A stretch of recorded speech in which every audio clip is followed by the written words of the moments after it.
Pwede sa handaan at pwede rin pang negosyo.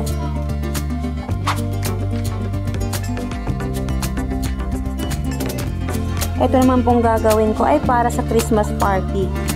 Itsura pa lang ay nakakatakam na ubos agad ng mga bata. Paano nga ba natin ma-achieve ang ganito kasarap na puto? Yung tipong kapag kalapag mo palang ubos na. Kaya kung gusto mong matutong gumawa ng masarap na puto, panoorin nyo po ang video hanggang sa dulo.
Salain po natin para fluffy ang ating puto.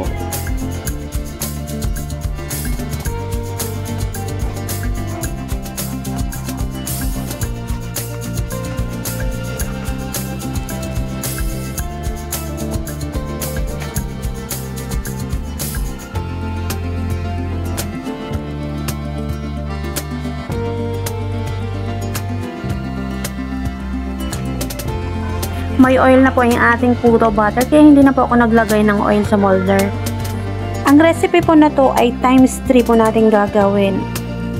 Bale 3 timplahan po ito. Gumamit nga po pala ako ng piping bag para hindi ako mahirapan at hindi magkalat-kalat kapag nilalagay ko sa molder ang puto butter.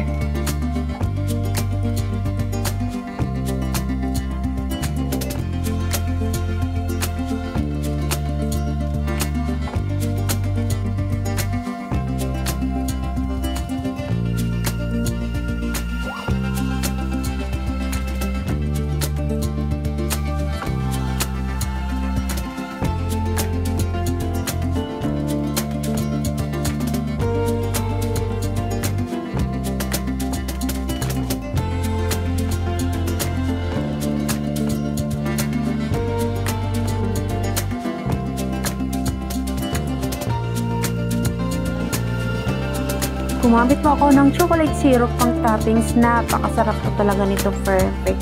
Yung mga hindi mahilig kumain ng ganitong klaseng kakanin ay mapapakain talaga natin sila ngayon.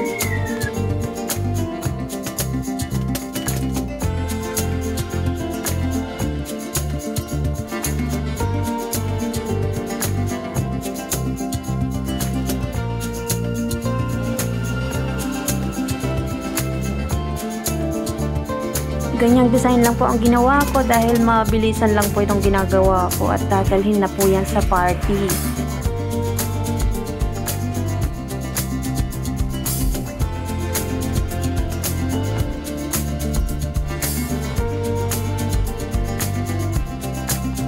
Siguraduhin kumukulo ang tubig sa steamer bago tayo mag-steam.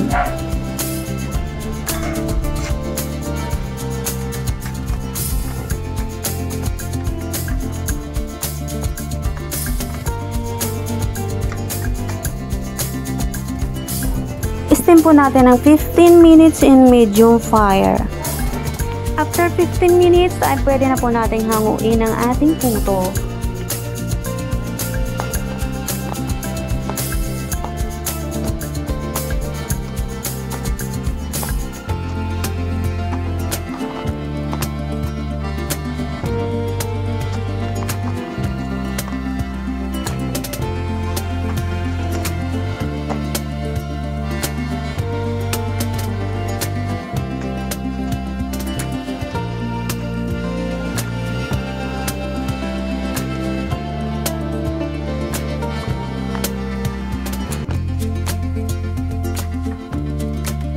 At ito na po yung gawa ko. Maganda, makinis, maumbok.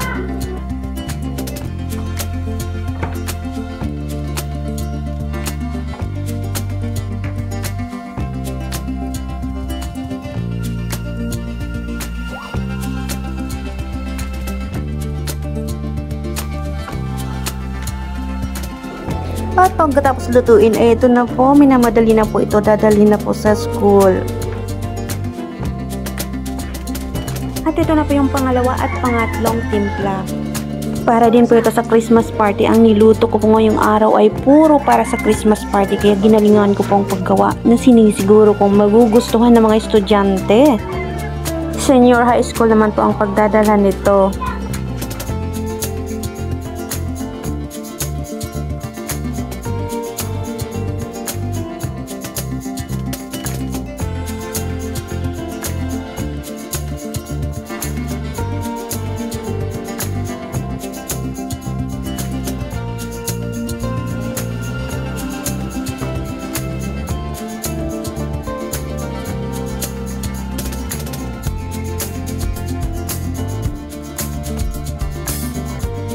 Maglagay lang po tayo ng sprinkles sa pagtapos ng i-steam. At ito, bilib na nga ako sa ginawa ko, napakaganda. Itsura pa lang talaga ay nakakatakam na. At nagustuhan nga po talaga ito ng mga estudyante. Binalot ko lang po ito ng cling wrap at hindi ko na po naipakita ang pagbalot kasi nga po mabilisan lang po. Inaapura na po at dadalhin na po talaga sa school. Para sa akin, ito na talaga yung pinakamasarap na puto. Ito nga pala yung handa sa Christmas party na pinakaunang naubos.